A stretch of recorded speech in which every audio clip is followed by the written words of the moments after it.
La tierra se abrió bajo mis pies. El concreto del edificio se desprendió como papel mojado. Vi a mi esposa, Aiko, estirar la mano hacia mí justo cuando el agua negra del tsunami la envolvió.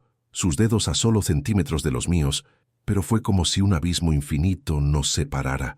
Nunca olvidaré sus ojos. Nunca olvidaré ese momento. Soy Javier Méndez. Tenía 35 años cuando ocurrió la catástrofe de Fukushima. Trabajaba como ingeniero especializado en sistemas de seguridad nuclear para una empresa española. Llevaba 3 años viviendo en Japón con mi esposa, Aiko, a quien conocí durante mis estudios de doctorado en Tokio.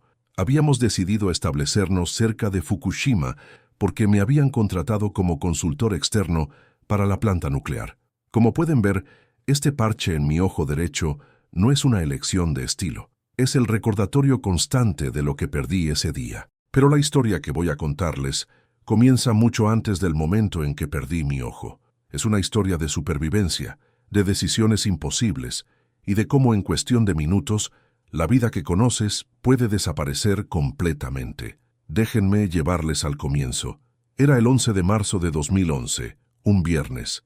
La fecha está grabada a fuego en mi memoria, como si hubiera sido ayer. Me desperté a las 6:24 de la mañana. Lo recuerdo con exactitud, porque miré mi reloj Casio negro que Aiko me había regalado en nuestro aniversario. La luz del amanecer entraba por la ventana de nuestro apartamento en el 6º piso de un edificio a 3 kilómetros de la costa. El aire olía a ese aroma particular del invierno terminando, una mezcla entre humedad y la promesa de primavera. Aiko aún dormía cuando me levanté. Llevaba un pijama azul claro con pequeñas flores blancas. Su cabello negro estaba esparcido sobre la almohada blanca, formando un contraste que siempre me había parecido hipnótico. Me quedé observándola un momento, pensando en lo afortunado que era. Ese día teníamos planes para el fin de semana. Iríamos a Tokio, a visitar a sus padres, y luego pasaríamos por una exposición de arte contemporáneo que ella llevaba semanas esperando ver. Preparé café en nuestra cocina pequeña, pero ordenada. Recuerdo el sonido de la cafetera italiana, ese borboteo metálico que siempre me resultó reconfortante. Mientras el café se hacía, encendí la radio para escuchar las noticias matutinas. El presentador hablaba sobre las elecciones locales y el clima. Se esperaba un día despejado con máximas de 10 grados. Nada que sugiriera lo que estaba por venir. Absolutamente nada. Desayuné un tazón de arroz con un huevo crudo encima, al estilo japonés. Aiko me había enseñado a apreciar esa forma de desayunar. Me duché con agua caliente. Me puse un traje gris oscuro, una camisa azul clara y una corbata a rayas azules y grises. Elegí esa corbata porque tenía una pequeña reunión con ejecutivos de la planta. Mientras me anudaba la corbata frente al espejo del baño, Aiko se despertó. Se acercó por detrás, me abrazó y me dijo algo que no puedo olvidar. Te ves muy guapo hoy. Ten cuidado en el trabajo, ¿sí? Últimamente he tenido una sensación extraña. Sonreí y le respondí, son solo nervios por la exposición. Todo estará bien. Si hubiera sabido que esas serían algunas de nuestras últimas palabras juntos en circunstancias normales, quizás hubiera dicho algo más significativo. Quizás la hubiera abrazado con más fuerza. Salí del apartamento a las 7:30. El cielo estaba sorprendentemente despejado, con un azul intenso que contrastaba con el gris habitual del final del invierno. Recuerdo haber pensado que era un buen presagio. Tomé mi Toyota Prius plateado del estacionamiento subterráneo y conduje los 12 kilómetros hasta la central nuclear de Fukushima Daiichi. El tráfico era moderado. Escuchaba en el auto una canción de Coldplay, Viva la vida. Incluso hoy, cuando la escucho, siento un escalofrío recorrer mi espalda. Llegué a la planta a las 8:15. Estacioné en mi lugar habitual, el número 143, cerca de la entrada este. Saludé a Takashi, el guardia de seguridad que siempre estaba de turno por las mañanas. Era un hombre mayor, de unos 60 años, con el pelo completamente blanco y una sonrisa amable. Ohayo gozaimasu, Méndez-san, me saludó como siempre. Le respondí en mi japonés todavía imperfecto. Intercambiamos comentarios sobre el buen tiempo mientras pasaba por el control de seguridad. La mañana transcurrió con normalidad. Tuve una reunión con el equipo de seguridad a las 9:30. Discutimos sobre actualizaciones en los protocolos de emergencia. Qué irónico resulta ahora. Hablábamos de situaciones hipotéticas, de escenarios que considerábamos poco probables. Nadie mencionó tsunamis. Nadie pensó que los muros de contención de 5.7 metros serían insuficientes. En las presentaciones que revisamos, los gráficos mostraban curvas y probabilidades. Todo tan aséptico, tan teórico. Si estás siguiendo esta historia y te interesa conocer más relatos como este, te invito a que te suscribas al canal. Cada semana compartimos experiencias reales de personas que han sobrevivido a las catástrofes más impactantes de la historia reciente. Historias que necesitan ser contadas. Cerca de las 14:30, estaba en mi oficina en el segundo piso del edificio administrativo. Tenía una ventana que daba al mar, aunque estaba a varios kilómetros de distancia. Recuerdo estar revisando unos informes sobre los sistemas de refrigeración del reactor 3. El café que me había traído después de almorzar estaba a mi derecha, en una taza blanca con el logo de la empresa. Aún humeaba ligeramente. Mi laptop mostraba una hoja de cálculo con datos de temperatura. Fue entonces cuando lo sentí. Primero un leve temblor, algo común en Japón. Viviendo allí, uno se acostumbra a los pequeños sismos ocasionales. Pero este no paró. Al contrario, se intensificó rápidamente. Mi taza de café comenzó a vibrar, formando pequeñas ondas en la superficie del líquido negro. Los papeles sobre mi escritorio empezaron a deslizarse. La planta de potus que tenía en la esquina de la oficina se cayó, esparciendo tierra sobre el suelo de linóleo gris. En cuestión de segundos, el temblor se convirtió en una violenta sacudida. El edificio entero gemía como un animal herido. Las luces parpadearon y se apagaron, solo para ser reemplazadas por las luces de emergencia de color rojo. La alarma de evacuación comenzó a sonar, un sonido agudo, insistente, que perforaba los tímpanos. Me levanté instintivamente, pero el movimiento era tan fuerte que perdí el equilibrio y caí sobre mi rodilla derecha. El dolor fue agudo, pero la adrenalina lo mitigó casi inmediatamente. Miré por la ventana y vi algo que nunca olvidaré. Los postes eléctricos se balanceaban como juncos en el viento. Los autos en el estacionamiento rebotaban sobre el asfalto como juguetes, y a lo lejos, una nube de polvo se elevaba sobre los edificios más antiguos de la planta. El teléfono de mi escritorio cayó al suelo. Mi instinto fue alcanzar mi celular. Tenía que llamar a Aiko. Necesitaba saber que estaba bien. Con dificultad, logré ponerme de pie apoyándome en el escritorio. Tomé mi celular y mi casco de seguridad que guardaba en el armario de la oficina. La pantalla del teléfono mostraba 14:46. ¿De dónde me estás viendo? Déjame saberlo en los comentarios. Me encantaría conocer en qué parte del mundo está resonando esta historia. Mientras me ponía el casco, escuché un grito proveniente del pasillo. Era Yuki, una de las secretarias administrativas. Corría despavorida, con el rostro contraído por el miedo. «Méndez-san, tenemos que evacuar, es un terremoto mayor». Con dificultad salí al pasillo. Las paredes se habían agrietado. Un panel del techo se había desprendido y bloqueaba parcialmente el corredor. El polvo flotaba en el aire, iluminado por las luces rojas de emergencia, creando una atmósfera casi infernal. Las alarmas seguían sonando. Ahora se mezclaban diferentes tonos, la de evacuación, la de fallo del sistema, la de emergencia general, una cacofonía del fin del mundo. Ayudé a Yuki a pasar sobre los escombros. Nos unimos a un grupo de trabajadores que se dirigían hacia las escaleras de emergencia, todos con cascos, todos con esa mirada de incredulidad y terror. El protocolo de evacuación que habíamos practicado tantas veces ahora se ejecutaba en medio del caos real. Las escaleras estaban llenas de gente bajando ordenadamente, pero con urgencia. El edificio seguía temblando, aunque con menos intensidad. Podía escuchar el crujido del concreto, un sonido que ahora asocio invariablemente con el peligro. Bajamos al primer piso y salimos al área de reunión designada, una explanada a unos 100 metros del edificio principal. Afuera, el espectáculo era apocalíptico. El cielo azul de la mañana ahora estaba parcialmente oscurecido por nubes de polvo. Las sirenas de los vehículos de emergencia se mezclaban con las alarmas de la planta. Personal de todas las áreas se congregaba en el punto de encuentro. Algunos lloraban, otros permanecían en silencio, con la mirada perdida. Los supervisores intentaban hacer un recuento del personal, gritando nombres sobre el ruido ambiental. Intenté llamar a Aiko, pero la red estaba saturada. Ninguna llamada salía. El pánico comenzó a apoderarse de mí, pero traté de mantener la calma.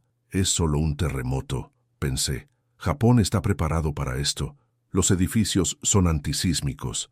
Aiko estará bien. No sabía en ese momento que lo peor estaba por venir. No sabía que ese terremoto, de magnitud 9.0, uno de los 5 más poderosos registrados en la historia moderna, había movido la isla de Honshu 2.4 metros al este y había desplazado el eje de la Tierra entre 10 y 25 centímetros.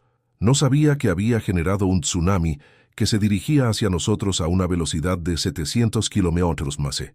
No sabía que en menos de 50 minutos todo lo que conocía cambiaría para siempre.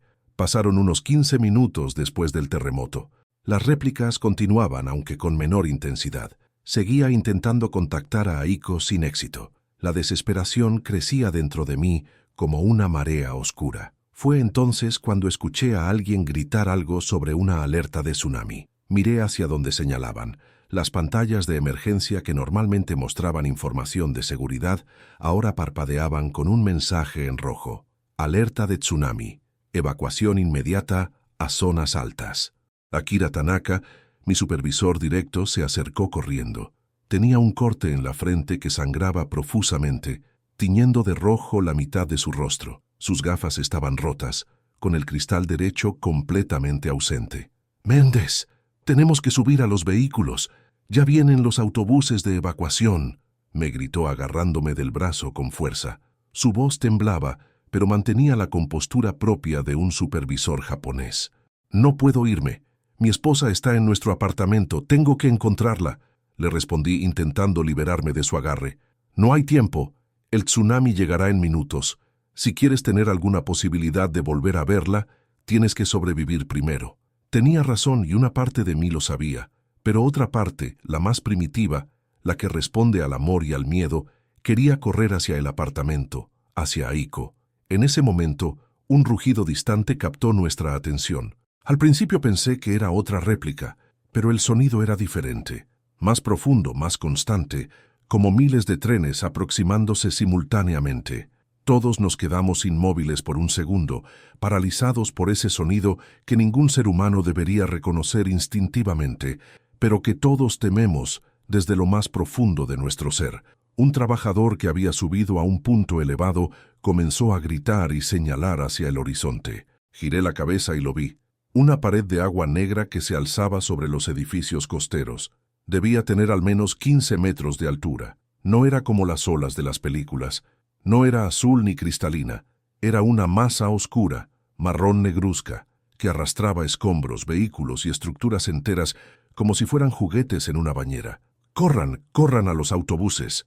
El grito colectivo rompió nuestra parálisis. Una estampida humana se formó hacia donde los autobuses de evacuación se alineaban. Corrí junto a los demás. El instinto de supervivencia tomó el control de mi cuerpo. Mis piernas se movían automáticamente, mis pulmones ardían. El rugido del tsunami se intensificaba por segundos. Subí a uno de los últimos autobuses. Estaba lleno hasta los topes, con gente apretujada en los pasillos.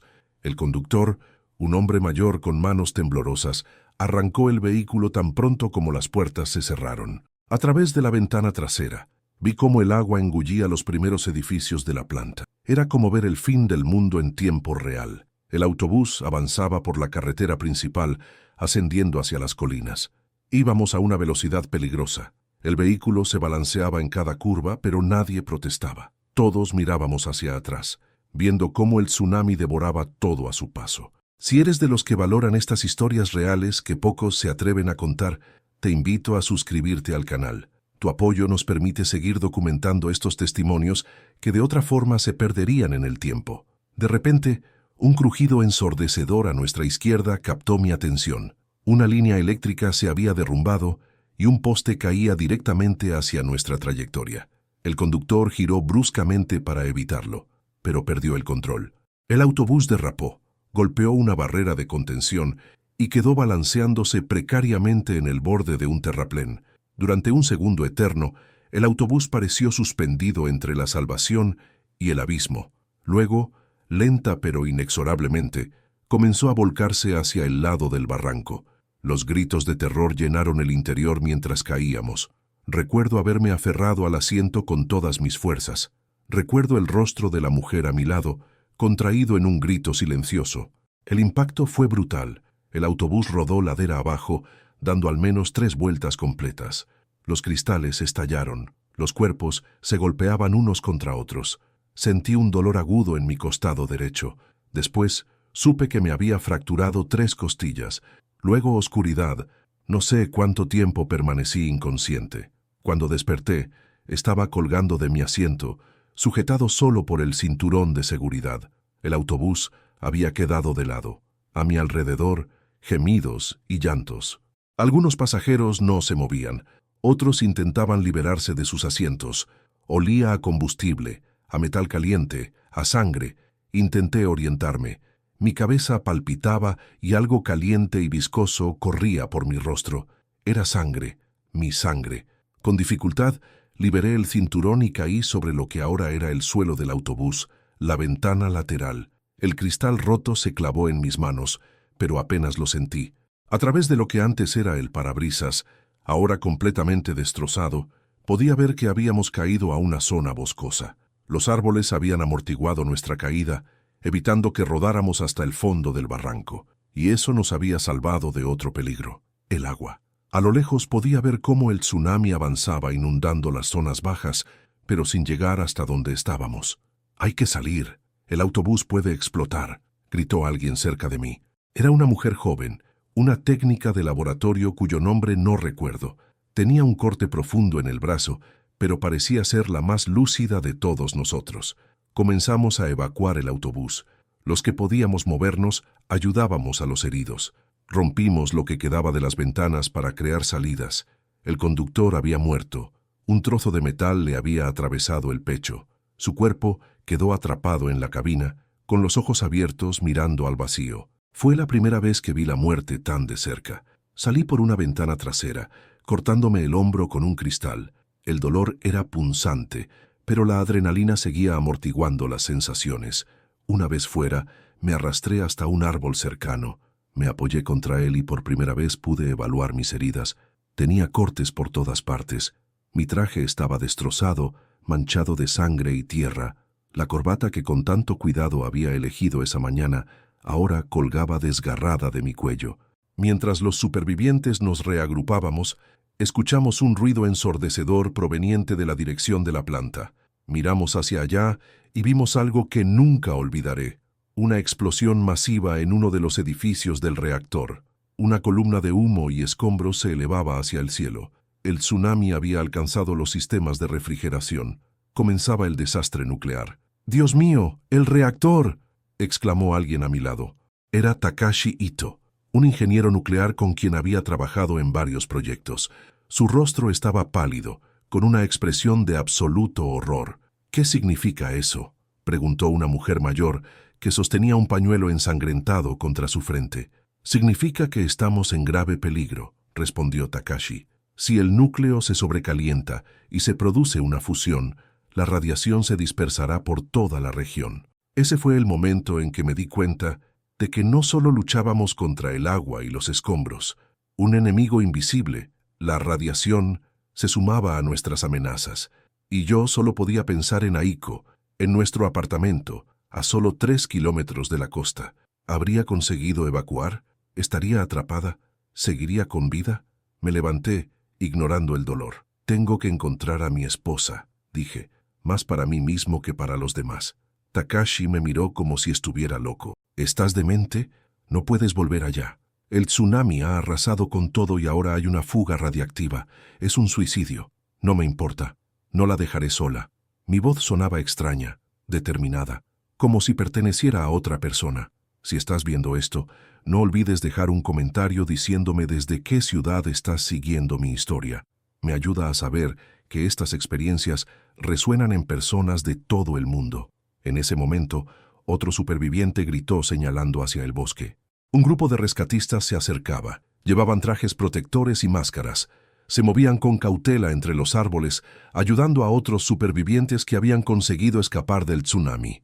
Uno de ellos se acercó a nosotros. «¿Hay heridos graves?», preguntó a través de su máscara. «Varios», respondió Takashi. Algunos quedaron atrapados en el autobús. El rescatista asintió y se comunicó por radio con sus compañeros. Luego se giró hacia nosotros. Tenemos que evacuar a todos inmediatamente. La situación en la planta es crítica. Se ha declarado el estado de emergencia nuclear. Mientras los rescatistas organizaban la evacuación, me acerqué a uno de ellos. Mi esposa estaba en un apartamento cerca de la costa, edificio Sakura, a 3 kilómetros de la planta. Necesito saber si está bien. El hombre me miró a través de su visor. Sus ojos mostraban una mezcla de compasión y resignación. Lo siento, señor. Toda esa zona ha sido completamente arrasada por el tsunami. Las estructuras que no colapsaron con el terremoto fueron devastadas por el agua. Estamos buscando supervivientes, pero no terminó la frase. No hacía falta. Sentí que el mundo se detenía. Un pitido agudo inundó mis oídos. La náusea subió por mi garganta. Las piernas me fallaron y caí de rodillas sobre la tierra húmeda. En ese momento, mientras el caos continuaba a mi alrededor, mientras los rescatistas corrían de un lado a otro, mientras la planta nuclear explotaba en la distancia, algo dentro de mí también explotó. Un grito primitivo, gutural, surgió de lo más profundo de mi ser. Un lamento por Aiko, por la vida que habíamos construido, por el futuro que nos habían arrebatado en cuestión de minutos. No recuerdo mucho de las horas siguientes. Fragmentos dispersos. Un helicóptero de rescate, una manta térmica sobre mis hombros, alguien inyectándome algo en el brazo, probablemente un sedante. Pero hay un momento que quedó grabado a fuego en mi memoria. El momento en que perdí mi ojo. Estábamos siendo transportados en camilla hacia el helicóptero. Yo seguía en estado de shock, incapaz de procesar la posible pérdida de Aiko. De repente, una fuerte réplica sacudió el terreno. Un árbol cercano, ya debilitado por el tsunami, se partió. Una rama afilada como una lanza se desprendió y voló directamente hacia mí. Sentí un dolor agudo, cegador, en mi ojo derecho. La sangre caliente brotó instantáneamente, cubriendo la mitad de mi rostro. Grité. Un grito desgarrador que no parecía humano. El dolor era indescriptible, como si me hubieran metido un hierro al rojo vivo directamente en el cerebro. Los rescatistas corrieron hacia mí. Uno de ellos, un médico según supe después, evaluó rápidamente la herida. «¡Ha perdido el ojo! ¡Necesitamos evacuarlo inmediatamente!», gritó a sus compañeros. Sentí que me levantaban y me llevaban a toda prisa.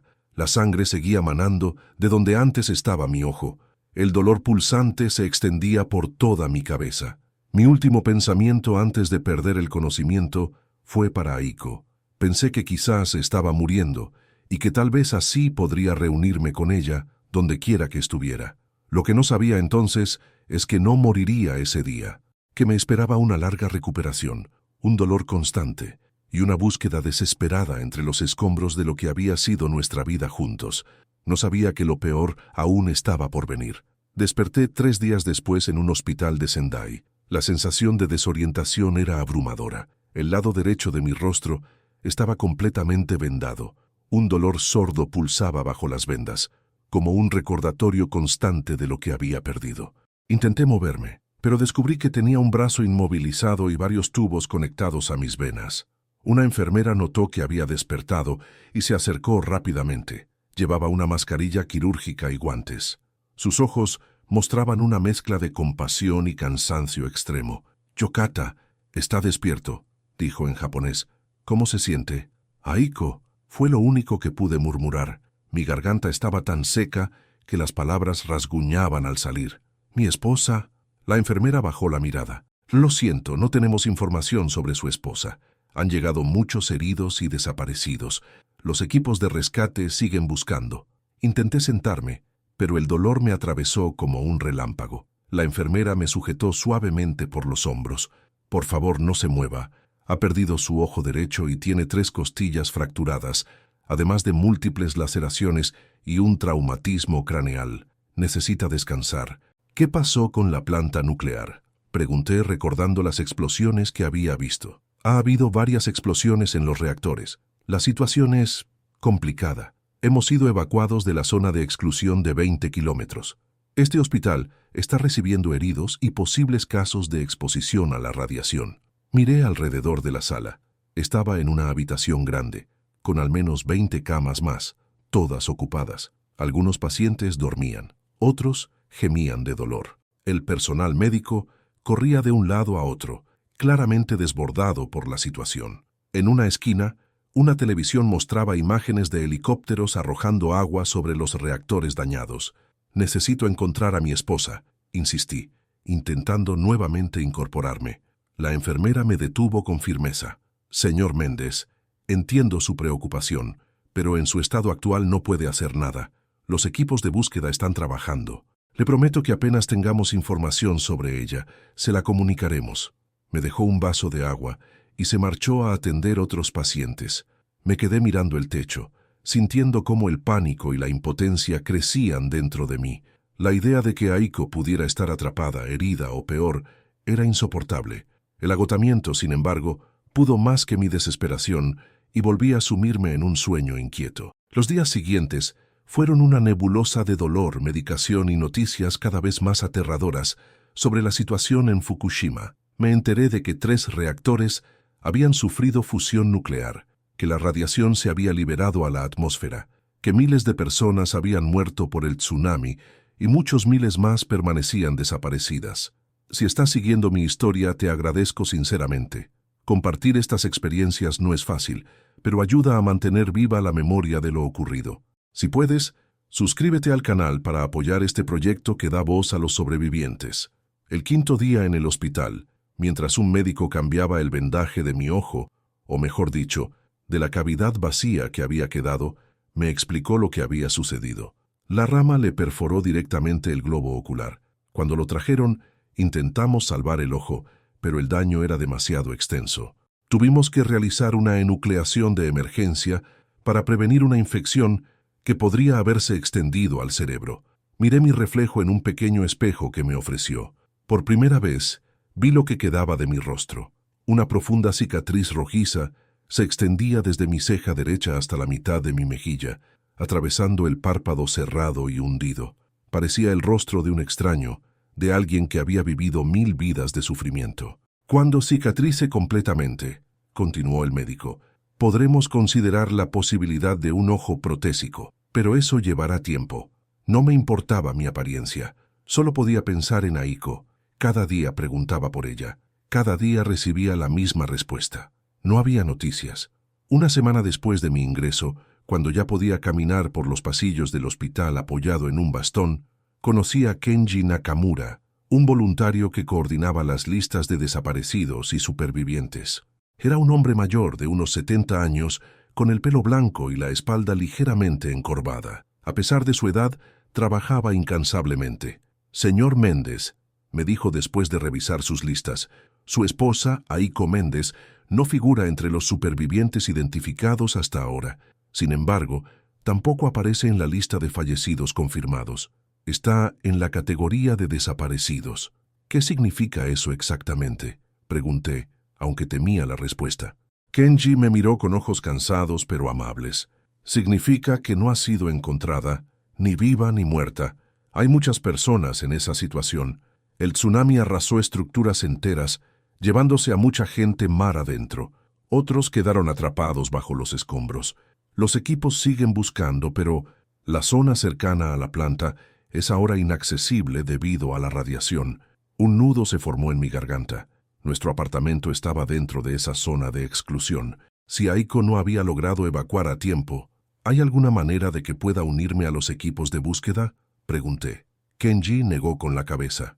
«Lo siento, pero la zona está completamente restringida.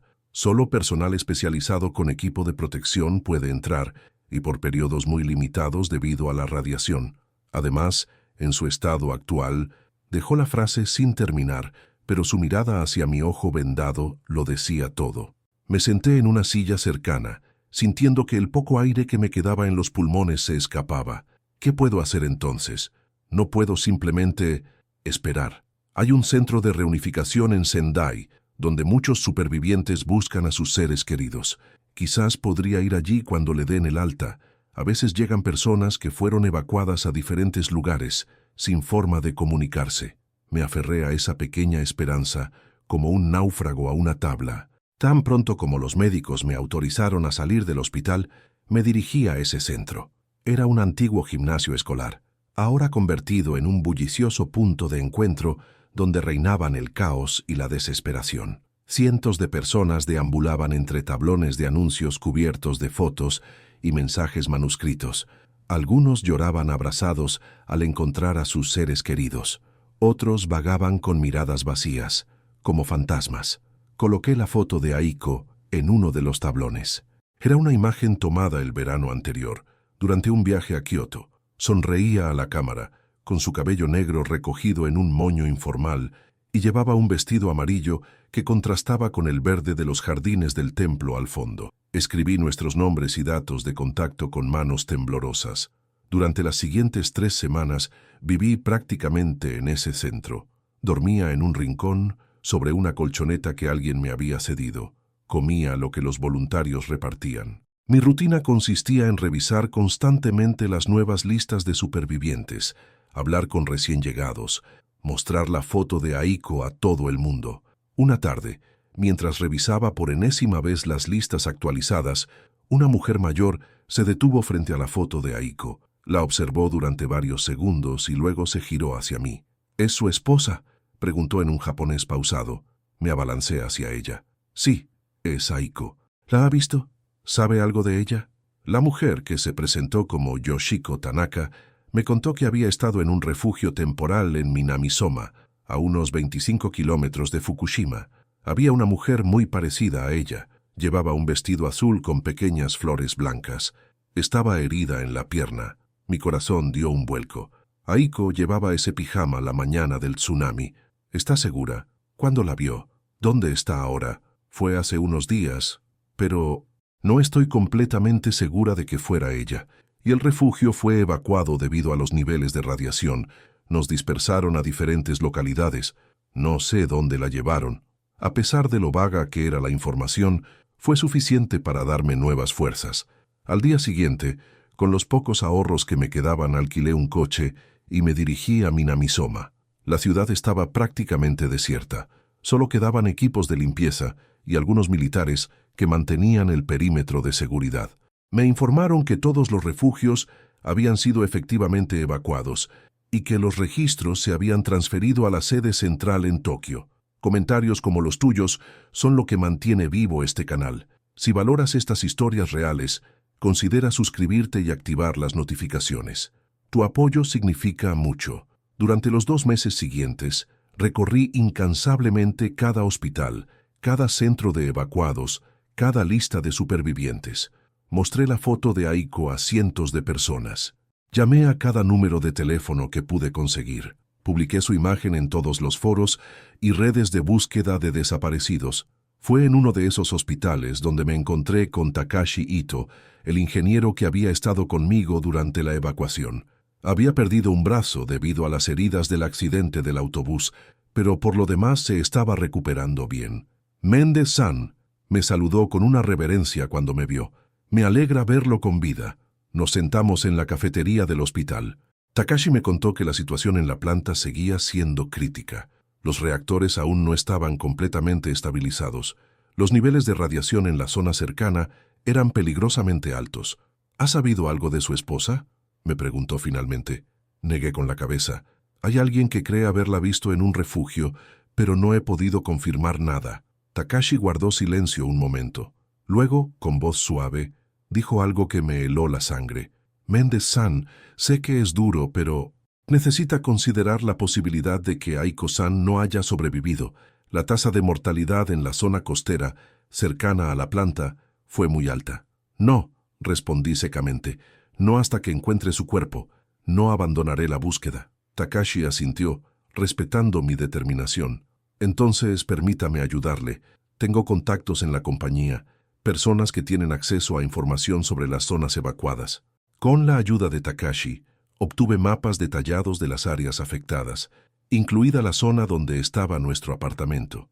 El edificio había sido severamente dañado por el terremoto y posteriormente inundado por el tsunami. Las imágenes satelitales mostraban solo un esqueleto retorcido de lo que había sido nuestra casa.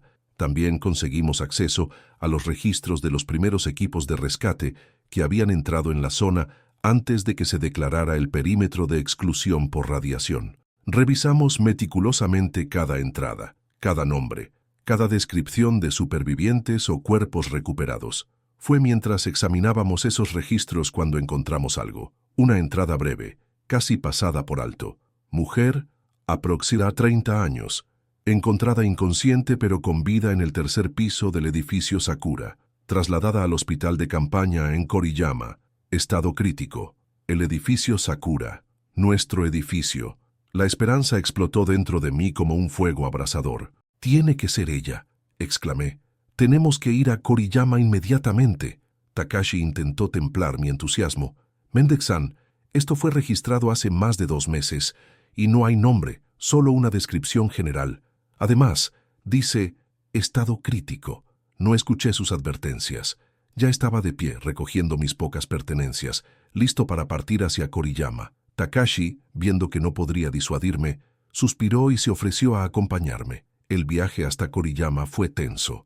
Cada kilómetro parecía eterno. La devastación que veíamos a través de la ventanilla del coche era apocalíptica. Pueblos enteros reducidos a escombros, barcos varados en medio de campos de arroz, coches retorcidos en posiciones imposibles sobre los techos de edificios semiderruidos. Cuando llegamos al hospital de campaña, descubrimos que había sido desmantelado semanas atrás. Los pacientes habían sido transferidos a diferentes instalaciones médicas permanentes. Una enfermera que había trabajado allí nos dirigió al Hospital General de Koriyama, donde se mantenían los registros. En el departamento de administración del hospital, una mujer de mediana edad revisó la base de datos. Sí, tuvimos una paciente no identificada transferida desde el hospital de campaña. Coincide con la descripción. Llegó inconsciente, con traumatismo craneal severo, fractura de fémur y posible exposición a radiación. Mi corazón latía tan fuerte que pensé que saldría de mi pecho. ¿Dónde está ahora? ¿Se recuperó?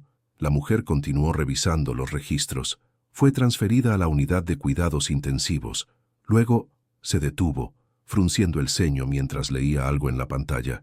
¿Luego qué?, pregunté, incapaz de contener mi ansiedad. Fue transferida a un centro especializado en Tokio debido a la gravedad de sus heridas. Al parecer, no había recuperado la conciencia. ¿Qué centro? ¿Tiene una dirección? Después de más búsquedas, obtuvimos el nombre del hospital en Tokio. Centro Médico Universitario de Tokio, Unidad de Neurología. Nos pusimos en camino inmediatamente. Llegamos a Tokio al anochecer. La capital parecía otro mundo comparado con la devastación que habíamos dejado atrás. Las luces brillaban, la gente caminaba con normalidad, los restaurantes estaban abiertos. Era como si el desastre que había ocurrido a solo 200 kilómetros de distancia perteneciera a otra realidad. En la recepción del hospital expliqué la situación. La recepcionista consultó el sistema mientras yo contenía la respiración. Sí, tuvimos una paciente no identificada transferida desde Koriyama, una mujer de aproximadamente 30 años con traumatismo craneal severo. Permaneció en estado de coma durante varias semanas. ¿Y ahora? ¿Sigue aquí? Mi voz temblaba. La recepcionista siguió leyendo. Recuperó la conciencia hace 3 semanas. No recordaba su identidad. Fue trasladada a la unidad de rehabilitación en el 5º piso. Sentí que las piernas me fallaban. Takashi me sostuvo por el brazo, dándome apoyo. ¿Podemos verla?, preguntó. El horario de visitas ha terminado, pero dadas las circunstancias, esperen aquí. Consultaré con el médico de guardia. Los minutos que siguieron fueron los más largos de mi vida. Mi mente oscilaba entre la esperanza delirante y el terror de que no fuera Aiko, o peor, que no me reconociera. Finalmente, un médico se acercó a nosotros. El doctor Yamamoto, según indicaba su placa, nos invitó a su despacho. La paciente a la que se refieren ha hecho progresos significativos, explicó. Cuando llegó estaba en coma profundo. Los escáneres cerebrales mostraban daño en áreas relacionadas con la memoria. Cuando despertó, sufría amnesia severa. No recordaba su nombre, ni su pasado. Hemos estado trabajando con ella en terapia, pero el progreso es lento. ¿Podemos verla?, insistí.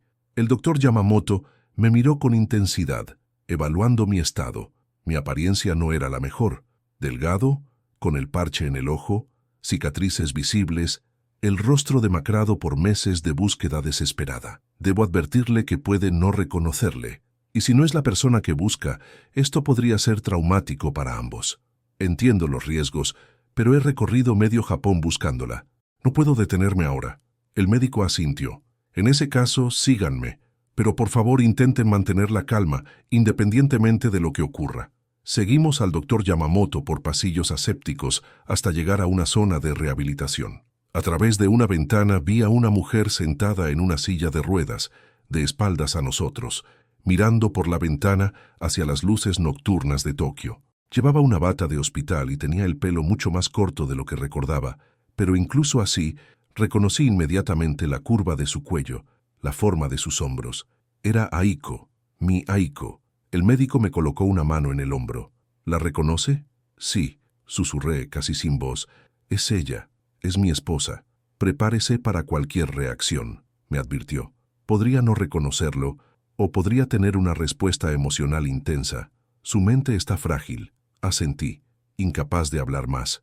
El doctor Yamamoto abrió suavemente la puerta y entramos en la habitación. El sonido hizo que Aiko girara lentamente la silla de ruedas hacia nosotros. El impacto de verla de frente me golpeó como una ola física. Estaba más delgada, con ojeras profundas. Una cicatriz recorría su sien izquierda hasta perderse bajo su cabello, pero lo más impactante eran sus ojos, esos ojos que conocía tan bien, ahora mirándome sin reconocimiento, como si fuera un extraño. Aiko, dije suavemente, avanzando un paso. Ella ladeó ligeramente la cabeza, con una expresión de confusión. Sus ojos recorrieron mi rostro, deteniéndose en el parche que cubría mi ojo perdido, en las cicatrices que atravesaban mi mejilla. ¿Quién es?, preguntó al médico, su voz apenas un susurro. Este hombre dice ser su esposo, respondió el doctor Yamamoto con tono profesional pero amable. Su nombre es Javier Méndez. Dice que usted es Aiko Méndez. Aiko volvió a mirarme, esta vez con más intensidad. Sus ojos se humedecieron ligeramente. No lo recuerdo, dijo finalmente, con un tono que mezclaba disculpa y frustración. Lo siento. Sentí como si me hubieran arrancado el corazón del pecho. Había recorrido todo Japón, había soportado dolor físico y emocional indescriptible, solo para descubrir que la mujer que amaba no sabía quién era yo. Pero había algo en su mirada, una chispa de curiosidad, quizás incluso de esperanza, que me dio fuerzas para continuar. Está bien, respondí intentando mantener la compostura. No esperaba que me reconocieras inmediatamente. Ha pasado mucho tiempo y ambos hemos cambiado. Me acerqué lentamente y me arrodillé junto a su silla de ruedas para estar a la altura de sus ojos. Nos conocimos en la Universidad de Tokio hace 8 años. Tú estudiabas literatura japonesa contemporánea. Yo hacía un doctorado en ingeniería. Nos conocimos en la cafetería cuando accidentalmente derramé café sobre tu ejemplar de Norwegian Wood de Murakami.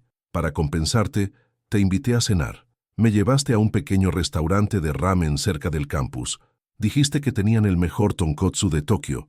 Mientras hablaba, algo cambió en sus ojos. No era reconocimiento completo, sino más bien una especie de resonancia, como si mis palabras tocaran algún lugar profundo de su memoria. «¿Murakami?», repitió, casi para sí misma. Saqué mi billetera y extraje una fotografía gastada. Era una imagen nuestra durante un viaje a Kioto, el año anterior al desastre. Estábamos sonriendo frente al templo dorado, con los brazos entrelazados. Sus manos temblaron ligeramente al tomar la fotografía. La estudió durante largo tiempo, pasando los dedos suavemente sobre nuestros rostros sonrientes. «No recuerdo esto», dijo finalmente, con voz quebrada, «pero siento algo, como un eco, como si estuviera viendo la vida de otra persona que, de alguna manera, también soy yo. Si están siguiendo esta historia hasta este punto, les agradezco de corazón. Por favor, no olviden suscribirse para apoyar este canal y compartir estas experiencias que nos recuerdan la fragilidad y la fortaleza humanas». El doctor Yamamoto sugirió que no prolongáramos demasiado este primer encuentro. La mente de Aiko necesitaba procesar lo ocurrido. Me permitieron volver al día siguiente, y así comenzó nuestra segunda historia juntos. Durante las semanas siguientes, visité a Aiko cada día. Le hablaba de nuestro pasado, le mostraba fotos, le contaba anécdotas. A veces veía destellos de reconocimiento en sus ojos, otras veces solo confusión y frustración. Los médicos explicaron que su cerebro había sufrido daños en las áreas relacionadas con la memoria episódica, los recuerdos personales de su vida. Sin embargo, conservaba gran parte de su memoria semántica, conocimientos generales, habilidades, idiomas. Un día, le llevé su libro favorito, ese mismo ejemplar de Murakami que había sobrevivido milagrosamente al tsunami. Lo había recuperado de nuestro apartamento durante una breve visita permitida a la zona de exclusión, meses después del desastre, cuando los niveles de radiación habían descendido lo suficiente para permitir entradas controladas. El libro estaba dañado por el agua, las páginas onduladas y decoloradas, pero seguía siendo legible. Cuando lo puse en sus manos, algo extraordinario ocurrió.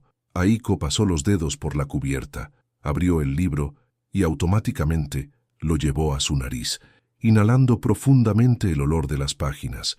Era un gesto tan familiar, tan suyo, que sentí que mi corazón se detenía. Siempre había hecho eso con los libros nuevos. Decía que el olor del papel era parte de la experiencia de lectura. «Huele a casa», dijo de repente con los ojos cerrados. Cuando los abrió había lágrimas en ellos.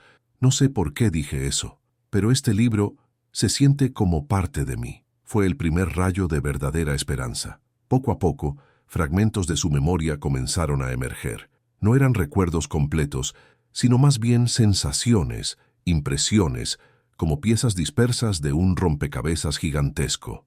Reconoció una canción que solíamos bailar en nuestro apartamento. Recordó el sabor exacto de un plato que cocinaba frecuentemente.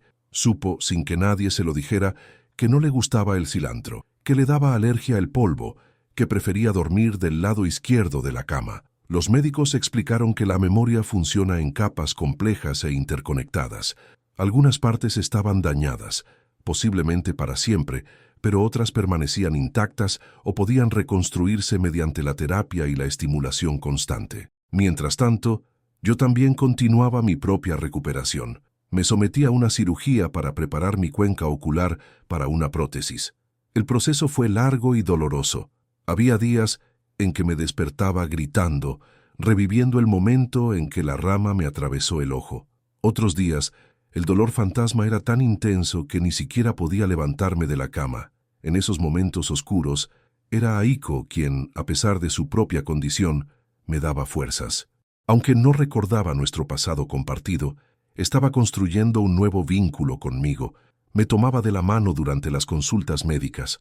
Aprendió a limpiar y cuidar mi herida. Me leía en voz alta cuando el dolor me impedía concentrarme. «No recuerdo haberte amado», me dijo un día mientras compartíamos un té en la cafetería del hospital, «pero siento que podría volver a hacerlo». 6 meses después del tsunami, ambos recibimos el alta médica. Aiko podía caminar con la ayuda de un bastón. Su fractura de fémur había sanado, aunque le dejó una ligera cojera permanente. Yo había recibido mi prótesis ocular, aunque nunca dejé de usar un parche sobre ella cuando estaba en público. De alguna manera, ese parche se había convertido en parte de mi nueva identidad. No podíamos volver a Fukushima. Nuestra casa, nuestro vecindario, gran parte de nuestra vida anterior, se encontraban dentro de la zona de exclusión que permanecería inhabitable durante décadas debido a la contaminación radiactiva. Así que comenzamos de cero en Kioto, una ciudad que Aiko había amado durante nuestras visitas anteriores y que, de alguna manera, resonaba en sus fragmentos de memoria. Alquilamos un pequeño apartamento cerca del río Kamo. Yo encontré trabajo como consultor en temas de seguridad industrial, utilizando mi experiencia para ayudar a otras empresas a prevenir desastres. Aiko comenzó a trabajar medio tiempo en una librería, rodeada de los libros que siempre había amado, redescubriendo partes de sí misma a través de la literatura. Nuestra nueva vida juntos era diferente. Había días difíciles, momentos de frustración cuando Aiko no podía recordar eventos importantes de nuestro pasado. Hubo noches en que me despertaba sudando frío, reviviendo el tsunami, viendo la pared de agua negra acercándose, sintiendo el dolor del momento en que perdí mi ojo. Ambos sufríamos de lo que los médicos llamaron síndrome de estrés postraumático. Ambos asistíamos a terapia regularmente. Para quienes nos están viendo desde casa, gracias por acompañarme en esta historia tan personal. Si te ha conmovido, te agradecería que dejaras tu comentario y te suscribieras al canal. Compartir estas experiencias nos ayuda a todos a procesar y comprender tragedias como esta. 2 años después del desastre, ocurrió algo que cambió nuevamente nuestras vidas. Estábamos cenando en casa. Había preparado curry, siguiendo una receta que Aiko siempre había disfrutado. Mientras comíamos, hablábamos sobre un documental que habíamos visto la noche anterior, sobre la reconstrucción de las zonas afectadas por el tsunami. De repente, Aiko dejó caer su cuchara. Sus ojos se abrieron enormemente, fijos en algún punto invisible frente a ella. Pensé que estaba teniendo algún tipo de episodio y me levanté alarmado. «El café», dijo en un susurro. «Recuerdo el café». «¿Qué café?», pregunté, confundido.